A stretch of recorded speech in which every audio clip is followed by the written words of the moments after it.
Hello, guys, and welcome to Behind Enemy Lines. I'm joined by Garen, and obviously, as you can see, I'm joined by Hal Boxhall-Dockree, who's a media manager at Harrogate. Hal, how you doing?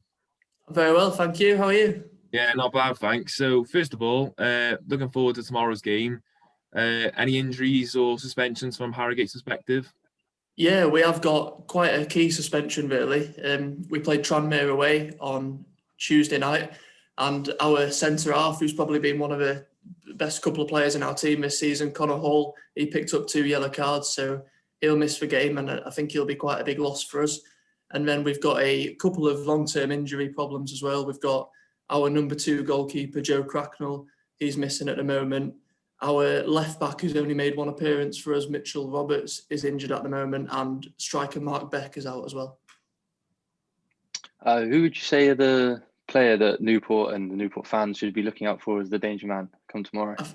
I think it'd have to be Jack Muldoon. He's got 11 goals already this season. It's his 3rd year at the club now, and in each of those seasons he's been top scorer. So he's been our main goal threat this year. I think there's quite a gap between him and the second top scorer in the side. He seems to score at good times in games as well. He manages to get a few winners or equalisers and important goals. He's quick, strong, doesn't really give defenders much rest on the ball. So, yeah, I'd probably pick out Jack Muldoon. I mean, it sounds like a player that I think Newport need at the moment. I mean, Newport are failing to put the ball on the back of the net at the moment.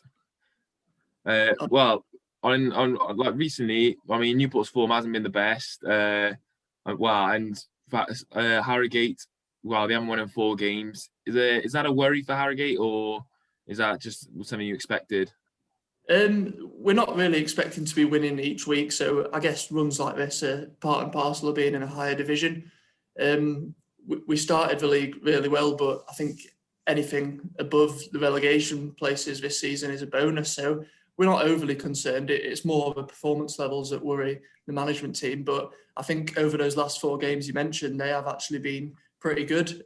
Narrow defeat on Tuesday against Tranmere, a draw at Salford on the Friday night before that. I think a goalless draw against Exeter, who I don't know if they still are, but at the time they were the top scorers when we played them. So the performances have been quite good. I think it's all been fairly fine margins. So as long as we're in games and battling, then we're pretty confident that the results will come.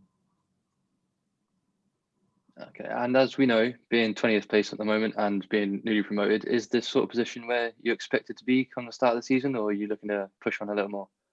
We didn't really have anything internally, any targets where we'd aim to be. I think we only came up from the National League North a couple of seasons ago, and we ended up finishing in the top 7 in our 2 seasons in the National League. So we didn't really want to limit ourselves and say we just want to survive this year. We had a great start beating Southend away 4-0 on the opening weekend, and we followed that up with a few good results, and we were kind of very high early on in the season. So there was talk of promotion and a top half finish, but I think being more realistic, anything around that mid-table position would be seen as a success, maybe a little bit higher in 20th where we are at the moment. This is testing knowledge a bit here. If you had to take one player from Newport, who would you take? I was very impressed when we played at your place, Labadi. I think, is he missing? Yeah, he's suspended. Yeah, I remember, I think it was the first goal you scored. He played a really good incisive pass between our centre-back and full-back, and that created a goal for Hammond, I think it was. So he was a player who impressed me on the day, but yeah, my knowledge is a bit limited on Newport, I'm not going to lie. Yeah, no, he's a player that does get suspended quite a lot. He's a bit of a hothead, Labadie. Yeah, you got to have a few of them in your team, I think. Yeah, that's true. That is true. Both not being on the best form, how do you see this game panning out for both sides, and what's your score prediction? I think we've really struggled at home. While our away form's up there in the top 5, I think our home form's bottom. So I'm hoping that, given Newport on a difficult run of results, that we see this as an opportunity to turn it round. We haven't seen many goals either scored or conceded at the Environment Stadium this season. So if I had to pick a scoreline, I'd probably I'd go 1-0 Harrogate. Oh, well, thank you for your time, Hal. It's been great to have you on, and obviously get a really good insight into Harrogate. And hopefully, you know, tomorrow we'll have a good game.